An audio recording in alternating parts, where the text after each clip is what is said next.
टोलीडीह पंचायत के उप सरपंच जेब में पॉइजन लेकर आत्महत्या करने कलेक्टर कार्यालय पहुंचा, जहां पुलिस ने उप सरपंच के पैकेट से जांच कर पॉइजन का बोतल छीन लिया और उसकी मांग पर जांच कर उचित कार्रवाई करने का आश्वासन दिया।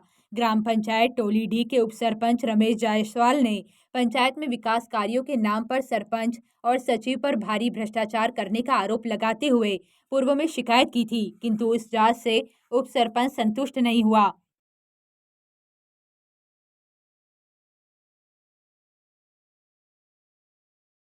मामले में फिर से 2 कंडिकाओं में जांच करने की मांग को लेकर सोमवार को पॉइजन रखकर आत्मदाह करने के लिहाज से कलेक्टर कार्यालय पहुंच गया, जहां मामले में उप सरपंच ने मीडिया से मुखातिब होते हुए बताया कि उनकी शिकायत पर जिम्मेदार अधिकारियों के द्वारा मिलीभगत कर भ्रष्टाचारियों को बचाने की कोशिश की गई और उल्टे उनकी शिकायत को झूठा बता दिया गया। इसलिए वे दोबारा उच्च स्तरीय जांच की मांग करने कलेक्टर कार्यालय पहुंच गए और जांच नहीं करने पर वे आत्मदाह करने पॉइजन लाया था, जिसे सुरक्षाकर्मी और पुलिस ने पॉइजन छीन लिया और उन्हें कलेक्टर के पास ले गया।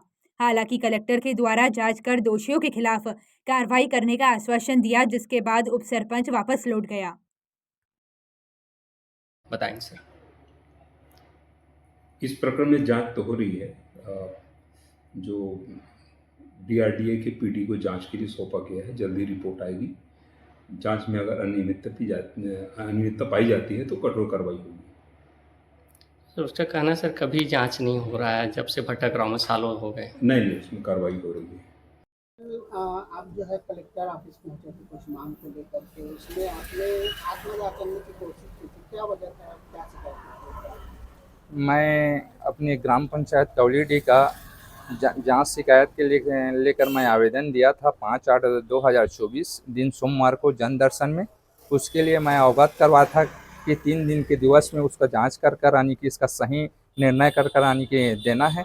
उसके बाद में मैं ये भी बोला था 12 अगस्त 2024 को अगर ना हो पाएगा तो मैं 12/2024 को जन चौपाल में साड़ांगण में आकर आत्मदहन करूँगा कहकर लिखित रूप से मैं सूचित किया था। उस कारण से मैं कल कलेक्टर के ऑफिस पहुंचा था और इसके लिए यानी कि मेरे को पुलिस वाले और वहां से जो गार्ड है मेरे वो जो पॉइजन का जो शीशी था उसको छीन लिया।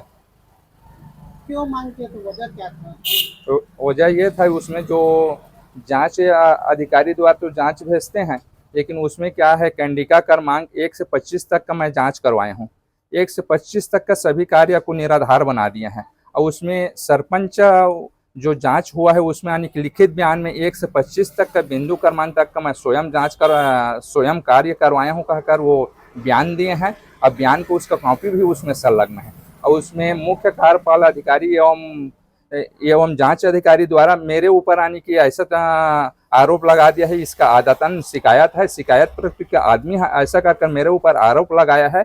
अब कंडिका क्रमांक 1 और 2 में 60,000 एवं 40,000 रुपया पेमेंट को निकाल कर पूर्ण खाता में जमा किया है। इसके लिए यानी कि सचिव के ऊपर यानी कि कार्रवाई किए गए हैं एसडीएम। अब कार्रवाई के लिए 25/7/2024 को उसको जिला सीओ के पास भेज दिए हैं उसके कार्रवाई के लिए, और अभी तक उसके कार्रवाई कोई नहीं हो पाया है। उसमें वेंडर से भी यानी कि जवाब ले लिए हैं और तत्कालीन सचिव से भी जवाब ले लिए हैं, उसके बाद उसमें भी कुछ कार्रवाई नहीं हो रहा है। उसी नाम से मैं एसडीएम ऑफिस में धारा 40 उसी में जो सरपंच ने बयान दिया था, आगामी बयान में दिया था, उस कार्य को 1,40,000 रुपया उसका कार्य मैं गौठान में कार्य करवाया हूँ और फिर दूसरे बयान में आने की बात कर रहे पूर्ण आने के खाता में मैं जमा कर दूँ, जो पंचायत अधिनियम के तहत वो गलत है। इसलिए मैं चाहता हूँ उसमें यानी कि सरपंच के ऊपर भी कार्रवाई हो, सचिव के ऊपर तो कार्रवाई के लिए लिख दिए हैं, साथ साथ सरपंच के लिए भी कार्रवाई होना चाहिए। उसी में धारा 40 लगाकर